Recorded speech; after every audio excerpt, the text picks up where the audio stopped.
తమిళ రాజకీయాల్లో పెను భూకంపం. దశాబ్దాలుగా ఉప్పు నిప్పులా కొట్టాడుకుంటున్న ద్రవిడ దిగ్గజాలు డిఎంకే మరియు ఏఐడిఎంకే ఇప్పుడు ఏకమవుతున్నాయా?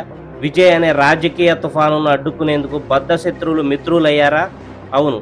ఇండియా టుడే నివేదిక ప్రకారం తమిళనాట ఎవరూ ఊహించని సరికొత్త రాజకీయ అంకానికి తెరలేచింది. అటు స్టాలిన్, ఇటు పళనిస్వామి చేతులు కలిపి కూటమి ప్రభుత్వాన్ని ఏర్పాటు చేసేందుకు సిద్ధమయ్యారా?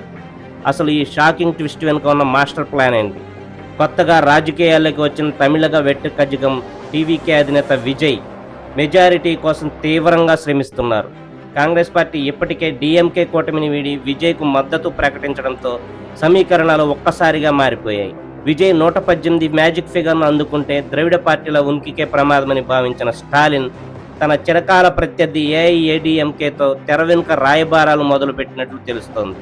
విజయ్ను అధికార పీఠానికి దూరంగా ఉంచడమే లక్ష్యంగా ఈ రెండు పార్టీల మధ్య చర్చలు జరిగినట్లు సమాచారం. ఇక లెక్కల్లోకి వస్తే డిఎంకే వద్ద 59 సీట్లు, ఏఐఏడీఎంకే వద్ద 47 సీట్లు ఉన్నాయి. ఈ రెండు కలిస్తే 106.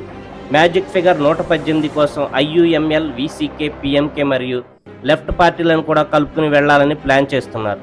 అయితే ఇక్కడ బిగ్ ట్విస్ట్ ఏంటంటే ఈ కూటమిలో పళనిస్వామి ముఖ్యమంత్రి అభ్యర్థి కాబోతున్నారనే ప్రచారం జోరుగా సాగుతోంది.